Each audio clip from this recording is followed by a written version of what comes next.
My dear students, मैं हूं Meenakshi from VM academy classes Nashik.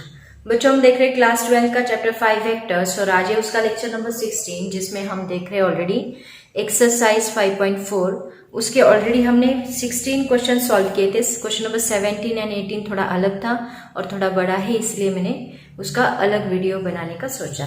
ठीक है, तो आज हम लोग क्वेश्चन नंबर 17 एंड 18 देखने वाले हैं। लेकिन उसके पहले मैं आपको बता दूं, ये दो क्वेश्चंस जो है वो थोड़े क्रिटिकल है।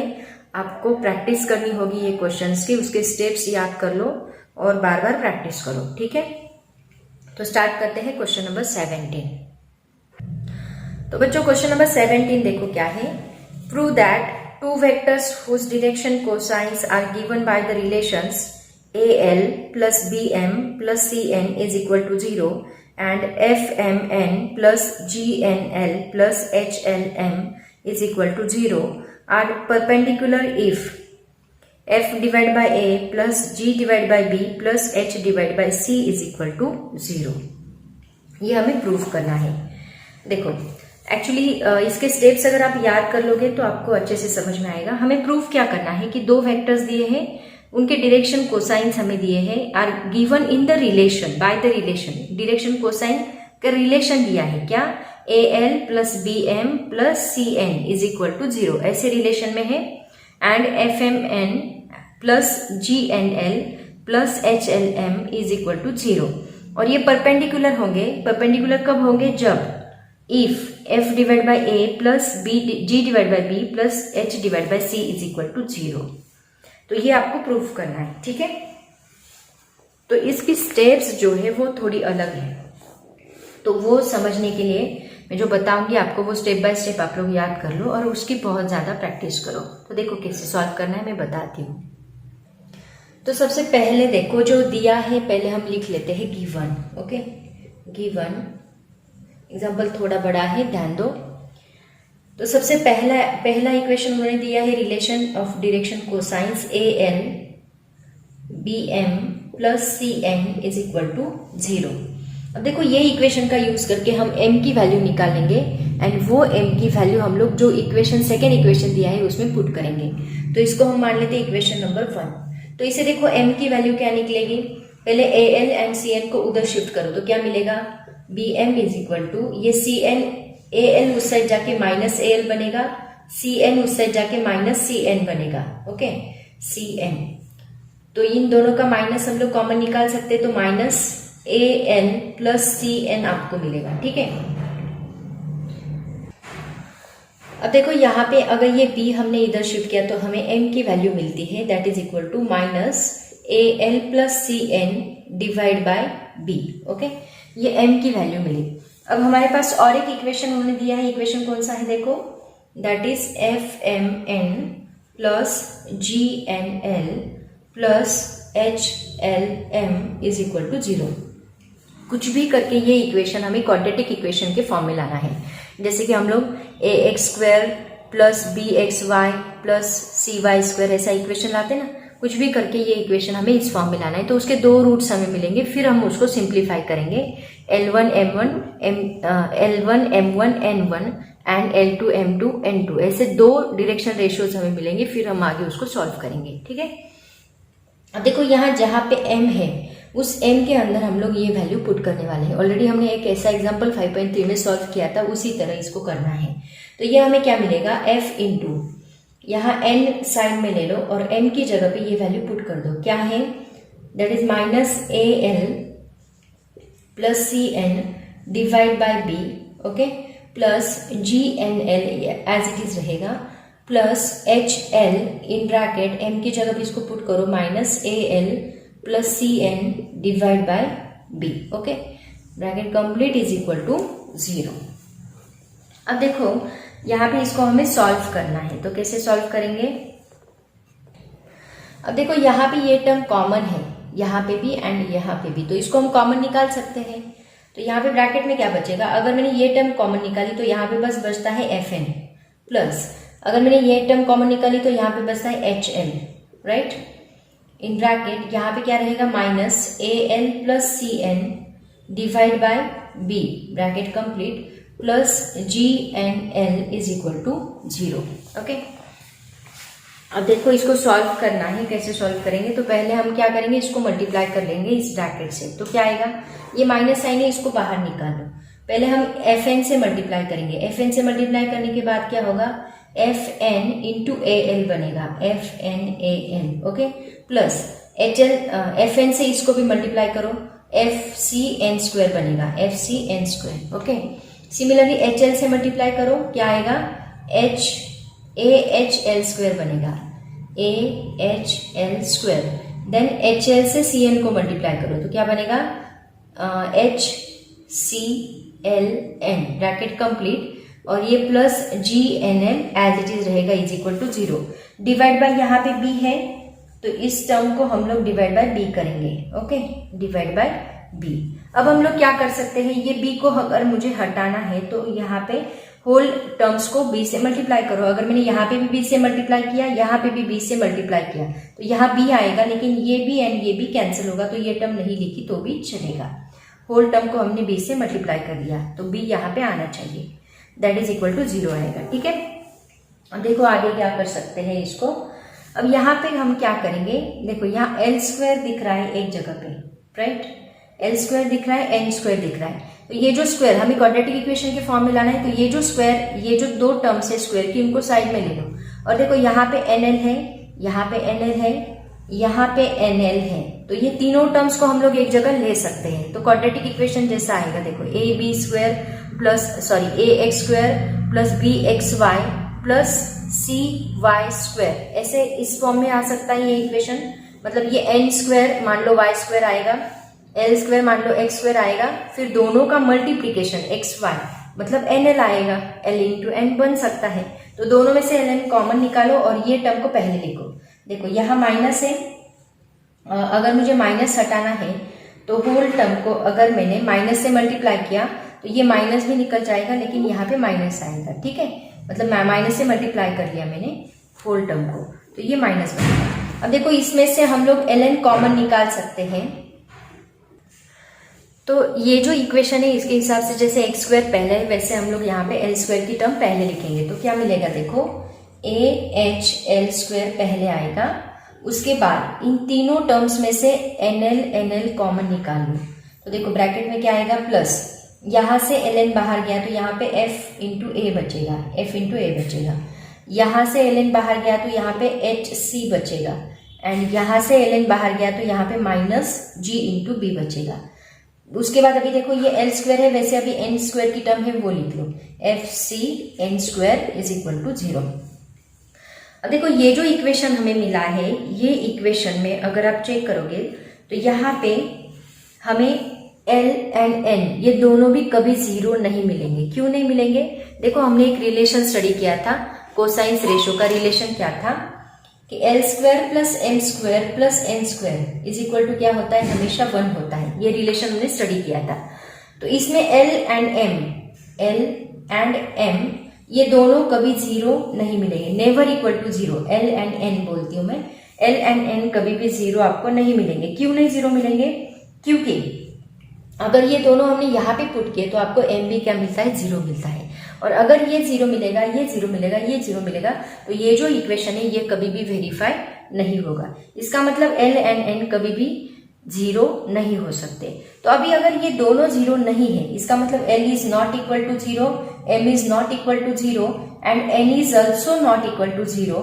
तो यहाँ पे हम लोग क्या करेंगे, ये जो इक्वेशन है इस इक्वेशन 4 को हम लोग डिवाइड बाय एन करेंगे तो हमें जो हमारा फॉर्मूला है वो मिलेगा। कैसे, देखो इक्वेशन इसको नाम देते हैं हम लोग, मान लो इसको मैंने इक्वेशन नाम दिया 2। तो इक्वेशन 2 को हम लोग क्या करने वाले हैं, डिवाइड बाय एन करने वाले हैं। इक्वेशन 2 डिवाइडिंग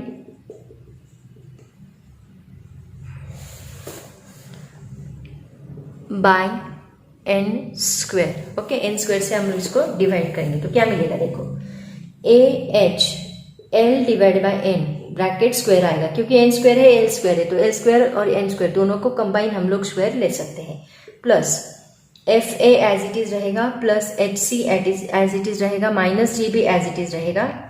एक मिनट है, यहाँ पे एल एन की टर्म रह गई, यहाँ एल एन होना चाहिए दोनों का, क्योंकि हमने कॉमन निकाला है तो एल एन यहाँ पे आएगा ln divide by n square आएगा। थ्रू आउट द इक्वेशन हम लोग n स्क्वायर से डिवाइड करने वाले हैं, plus fc n divide by n, ये n स्क्वायर, ये भी n स्क्वायर है, ये भी n स्क्वायर, तो n स्क्वायर कैंसिल होगा, इज इक्वल टू 0। तो हमें इक्वेशन देखो क्या मिलेगा। इक्वेशन हमें मिलता है a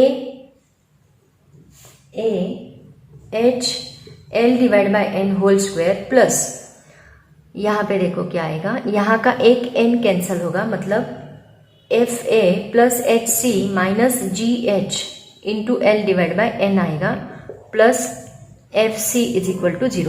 अब देखो ये क्वाड्रेटिक इक्वेशन जैसा बन गया। यहाँ पे जैसे कि हम लोग लिखते हैं ए एक्स स्क्वायर, जैसे कि A X square plus B X plus C, ऐसा इक्वेशन आता है ना, B X plus C is equal to 0, इसके जैसा बन गया है भाई।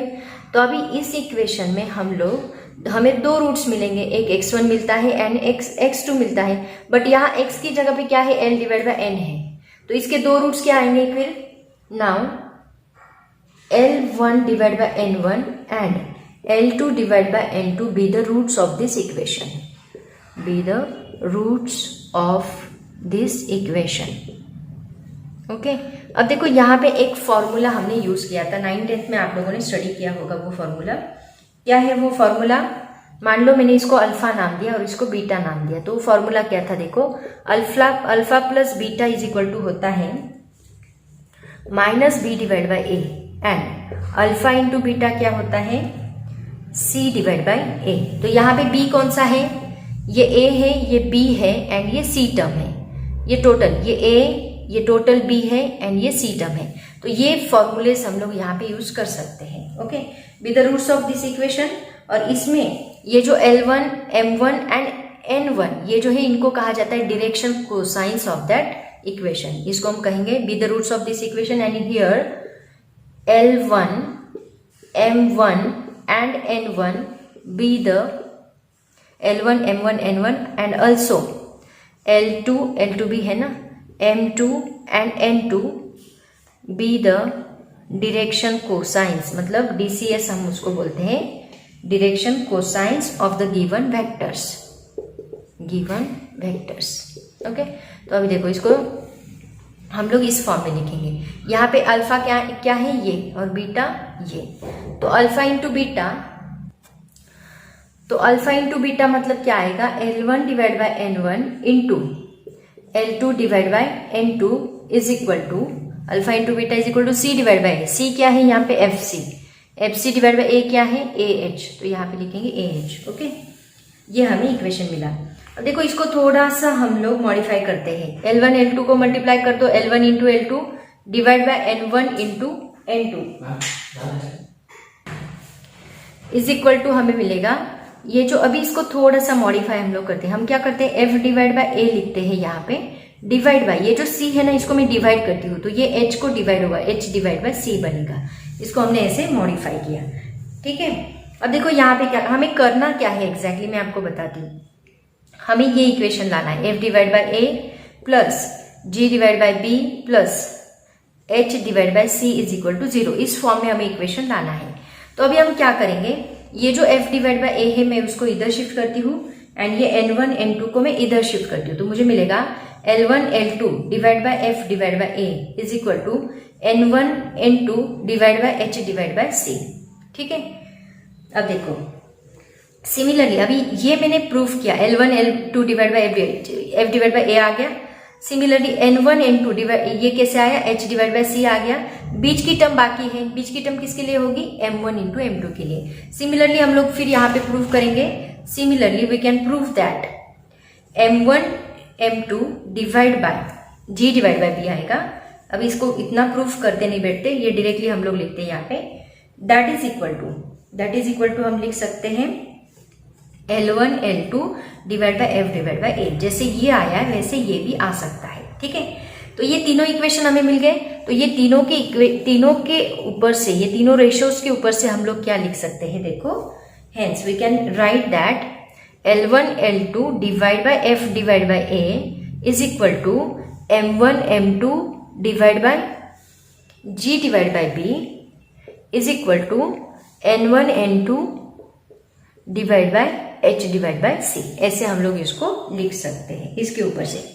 अब देखो इन्होंने क्या बोला है, क्वेश्चन में ही उन्होंने देके रखा है कि ये जो vectors are perpendicular, that means ये परपेंडिकुलर कब हो सकते हैं, जब ये दोनों डायरेक्शन रेशियोज जो है इनकी एडिशन इज इक्वल टू 0 आएगी, तभी ये पॉसिबल है।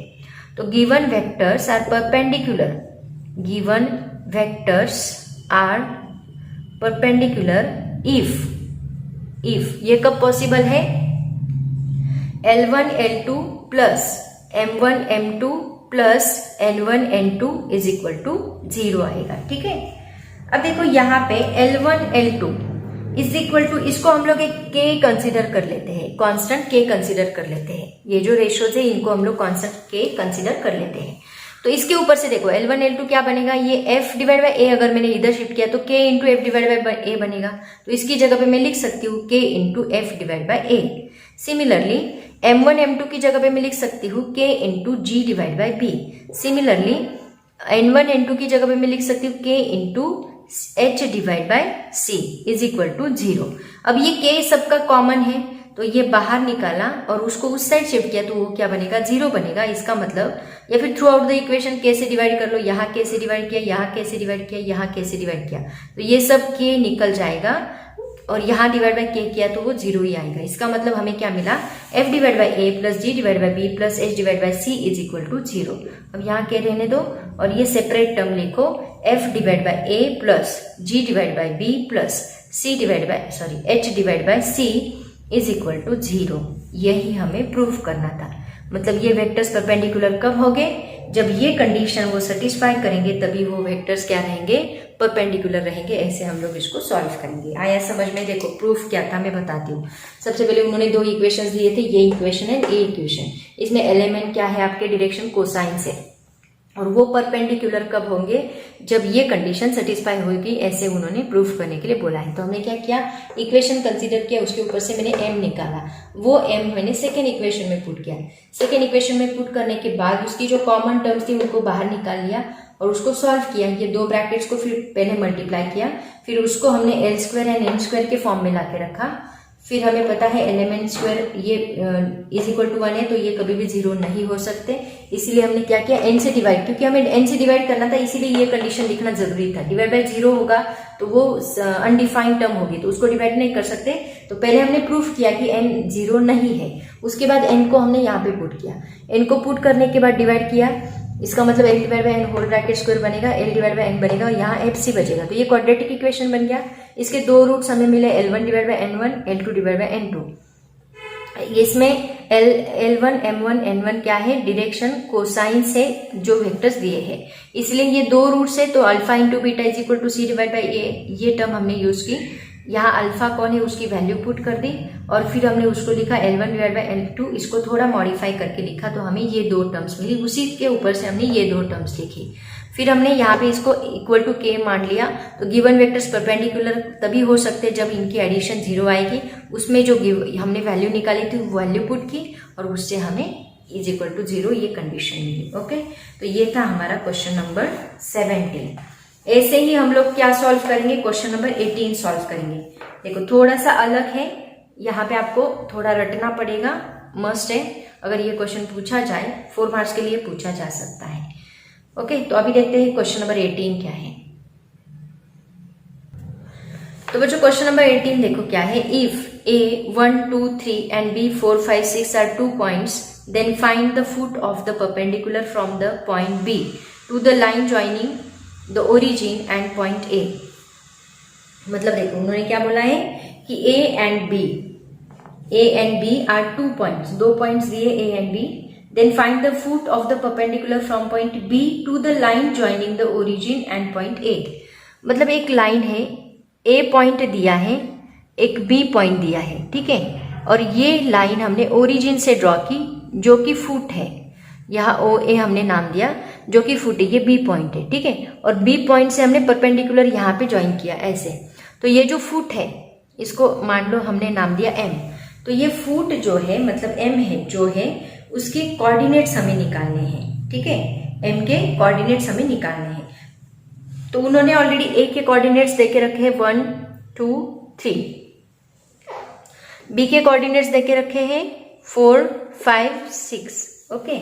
एंड ओरिजिन के कोऑर्डिनेट्स तो हमें पता है क्या होते हैं 0, 0, 0।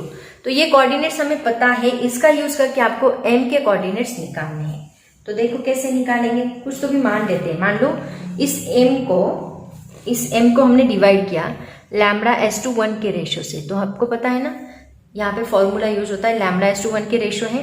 तो इसको डिवाइड करने के बाद m के कोऑर्डिनेट्स हम लोग मान सकते हैं। कैसे मान सकते हैं, देखो इसको हम लोग ऐसे लिखेंगे λ+0, ये फॉर्मूला एक्चुअली लैम्डा, इन सबको है ना 3 कोऑर्डिनेट्स आएंगे यहाँ पे, x coordinate, y coordinate, z coordinate. तो सबको पहले λ+1, ये लैम्डा ये 1 है ना, ये मानना है आपको, ऐसे ही मानना होता है λ+1 एंड λ+1। तो यहाँ पे सबको हमने डिवाइड किया पहले, उसके बाद हम करते हैं λ+0 ओके।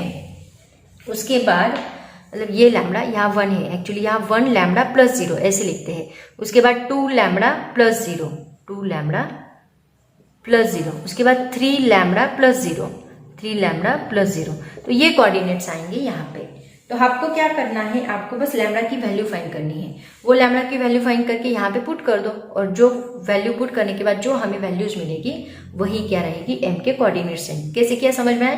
पहले हमने इसको कंसीडर किया कि λs/1 रेशियो से डिवाइड होता है, फिर हमने उसके कोऑर्डिनेट्स बनाए। उसको कैसे, दिस 1 × λ+0 डिवाइड बाय λ+1 किया इसका, 2 λ+0 डिवाइड बाय λ+1, 3 λ+0 डिवाइड बाय λ+1, ऐसे हमने इसको सॉल्व किया। ठीक है, अब देखो यहाँ पे सबसे पहले हमने जो यहाँ पे किया है उसको लिख लो। ठीक है, मान लो यहाँ पे इफ दिख रहा है m be the foot of perpendicular from point B okay. उसके बाद m डिवाइड, जो हमने यहाँ पे किया है वही लिखना है आपको, divide line OA internally in the ratio λs/1, λs/1 okay. इसको ऐसे डिवाइड किया हमने, तो हमें m के कोऑर्डिनेट्स क्या मिलेंगे, therefore m is equal to क्या मिलेगा, λ+0 divide by λ+1, comma 2 λ+0 divide by λ+1, comma 3 λ+0 divide by λ+1 okay. ये हमें कोऑर्डिनेट्स मिले। अभी हमें क्या करना है, हमें लैम्डा की वैल्यू निकालनी है। तो उसके लिए देखो हम क्या करेंगे। अब देखो बच्चों, कोई भी लाइन का मान लो 2 आपको कोऑर्डिनेट्स दिए हैं a एंड b, इसके कोऑर्डिनेट्स दिए हैं x1 y1 या फिर x1 y1 z1, मान लो इसके कोऑर्डिनेट्स दिए, इसके कोऑर्डिनेट्स है x2 y2 z2। ठीक है, तो इसके डायरेक्शन रेशियोज जो होते हैं, मतलब मान लो यहाँ पे l आपको निकालना है, तो इसका डायरेक्शन रेशियो क्या आएगा, x2 minus x1, x2 minus x1 आएगा, m क्या आएगा, y2 माइनस y1 आएगा, y2 minus y1। Direction ratios मतलब a b c, direction ratios के लिए हम a b c term use करते हैं ना। एंड c क्या मिलेगा आपको, c is equal to z2 minus z1 ऐसे मिलेगा। तो देखो इसका यूज करके आप डायरेक्शन रेशियोज निकाल सकते हैं। डायरेक्शन रेशियोज ऐसे निकालते हैं। तो यहाँ पे देखो m एंड b ये एक लाइन हो गई, o एंड a ये एक लाइन हो गई। तो ये 2 लाइन्स जब परपेंडिकुलर होती है, तो हमने इसके पहले के एग्जाम्पल में एक कंडीशन देखी, क्या, मान लो इसके डायरेक्शन रेशियोज है L1 L2 L3, इसके direction ratios L1 M1 N1 इसके डायरेक्शन रेशियोज, इसके डायरेक्शन रेशियोज है L1 L2 M2 N2 और इसके क्या है L1 M1 N1। तो ये 2 लाइंस अगर परपेंडिकुलर है तो इसकी कंडीशन क्या होती है, L1 L2 plus M1 M2 plus N1 N2, ये direction ratio is equal to क्या मिलता है, हमें 0 मिलता है अगर परपेंडिकुलर होगी तो। लेकिन उसके लिए तो आपको L1 L2 पता होना जरूरी है, M1 M2 पता होना जरूरी है। तो पहले हम क्या करेंगे, ये लाइन का L1 M1 N1 निकालेंगे, फिर ये लाइन का L2 M2 N2 निकालेंगे। ठीक है, उसका यूज करके हम ये इक्वेशन यूज करेंगे, इस इक्वेशन में वो वैल्यूज पुट करेंगे तो उससे आपको लैम्डा मिलेगा। कैसे, देखो सबसे पहले लिखो direction ratios of line MB, direction ratios of line B M नाम दो या एम बी नाम दो, बी एम आर क्या आएंगे, मैंने क्या बोला x2 माइनस x1, मतलब देखो यहाँ पे अगर मैंने मान लो ये 0 निकल जाएगा, प्लस जीरो लिखने की जरूरत नहीं है। मान लो यहाँ पे मैंने इसको नाम दिया x2, इसको नाम दिया x1, तो x2 माइनस x1 मतलब lambda divide by lambda plus 1 minus x1 क्या है 4, कॉमा y2 माइनस y1 मतलब 2 lambda divide by lambda plus 1 minus 5, comma z2 minus z1 मतलब 3 lambda divide by lambda plus 1 minus 6। Okay, इसको solve करो क्या आएगा, इसका क्रॉस मल्टीप्लीकेशन हम लोग कर सकते हैं।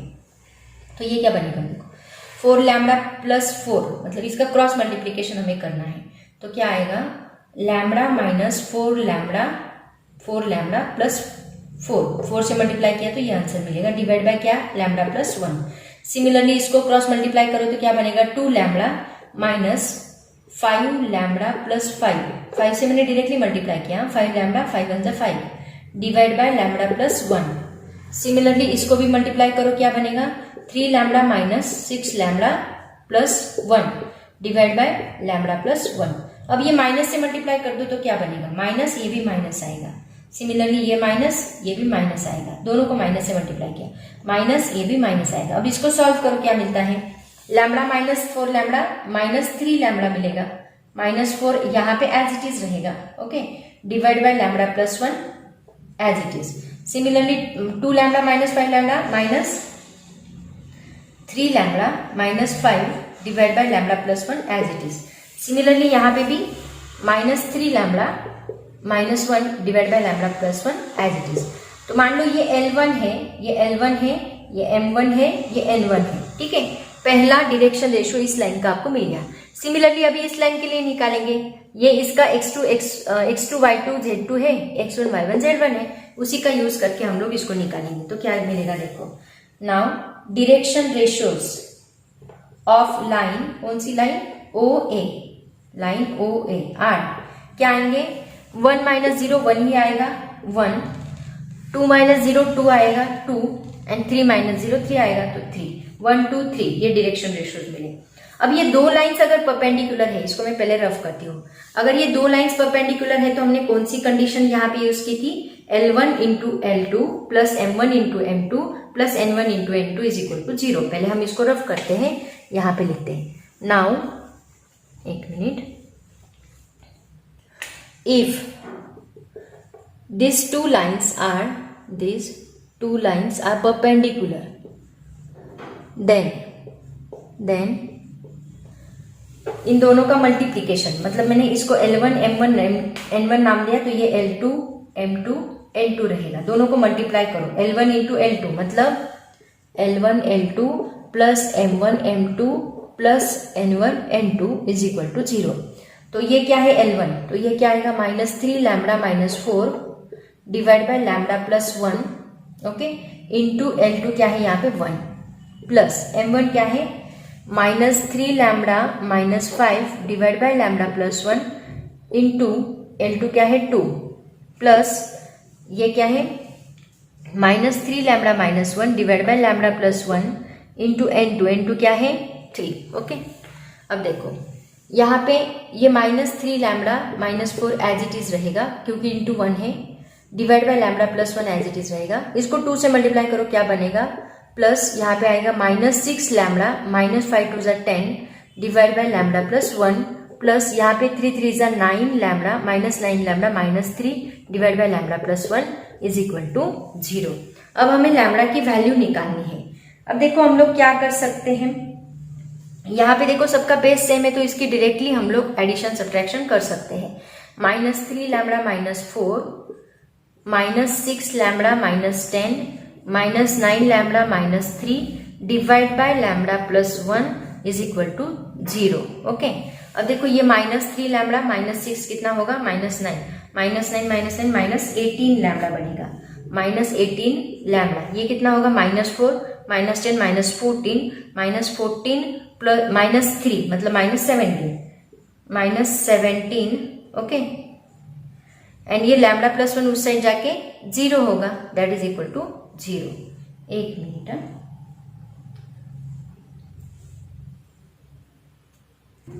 यहाँ पे एक गलती हुई है, यहाँ पे है ना माइनस, ये -6 लैम्डा -6 होना चाहिए, ये 6 है। ओके, तो यहाँ पे क्या आएगा 3, ये भी 6 है, तो 6 3 = 18 बनेगा, ये गलती हुई, यहाँ पे 18 आएगा। ठीक है, तो ये कितना बनता है, that is equal to -14 -18 that is equal to 32। Okay, is equal to 0। तो इसे लैम्डा क्या आता है, देखो -18 लैम्डा, ये 32 उस साइड जाएगा। Okay, so lambda is equal to ये -32 डिवाइड बाय 18 आएगा। ये हमें क्या मिली, लैम्डा की वैल्यू मिली। ओके, इसको और मॉडिफाई कर सकते हैं, किससे डिवीजन जाएगा, 9 से जा सकता है ना, नहीं 16 से, देखो 9 2 = 2 9 = एंड 2 16 = 2 से जा सकता है, that is equal to -16 divide by 9। Okay, ऐसे हम लोग इसको सॉल्व, लैम्डा मिल गया अभी। अब लैम्डा की वैल्यू m के कोऑर्डिनेट्स में पुट कर दो, तो आपको m मिल जाएगा, क्योंकि हमारा मेन m है। m इज इक्वल टू क्या आएगा, देखो लैम्डा क्या है, -16 डिवाइड बाय 9, उधर देखते जाओ, मैं डायरेक्टली वैल्यूज पुट करूंगी, -16 divide by 9 + 1 comma -2 into -16 divide by 9 divide by -16 divide by 9 + 1 comma 3 into -16 divide by 9 divide by -16 divide by 9 + 1। तो इसको सॉल्व करो, क्या आता है, देखो क्या बनेगा, यहाँ पे लिखती हूँ हम, m इज इक्वल टू, इसको पहले सॉल्व कर लेते हैं, -16 डिवाइड बाय 9 + 1 कितना आएगा, 9 1 = 9, -16 + 9 डिवाइड बाय 9 आएगा, ये कॉमन एक बार सॉल्व कर लेते हैं तो आपको वैल्यू मिल जाएगी। तो ये क्या आता है, देखो -16 डिवाइड बाय 9 -16 + 9 कितना होता है, ये आएगा -7 डिवाइड बाय 9, ये -7 डिवाइड बाय 9, ये -7 डिवाइड बाय 9, ये -7 डिवाइड बाय 9।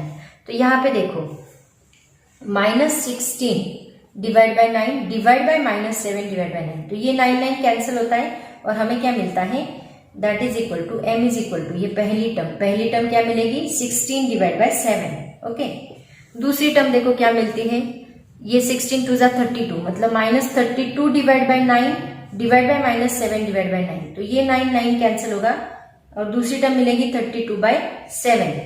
तीसरी टर्म देखो 16 into 3 48, -48 divide by 9 divide by -7 divide by 9, 9 9 cancel, मतलब 48 डिवाइड बाय 7। तो ये हमें जो मिले, ये क्या है, हमारे उस फुट के कोऑर्डिनेट्स, m के कोऑर्डिनेट्स जो हमें चाहिए थे। ऐसे हम लोग इसको सॉल्व करेंगे। ओके, तो क्वेश्चन वैसे देखा जाए तो सिंपल था, बस आपको एक बार ये इंटरनली कौन से रेशियो में डिवाइड हुआ उसके कोऑर्डिनेट्स लेके आए तो लैम्डा की वैल्यू निकालो। बस कैसे निकाली, पहले इसके डायरेक्शन रेशियोज लिए पहली लाइन के, फिर दूसरी लाइन के डायरेक्शन रेशियोज लिए, दोनों को मल्टीप्लाई किया, लैम्डा की वैल्यू फाइंड की, उस वैल्यू को हमने m के अंदर पुट किया।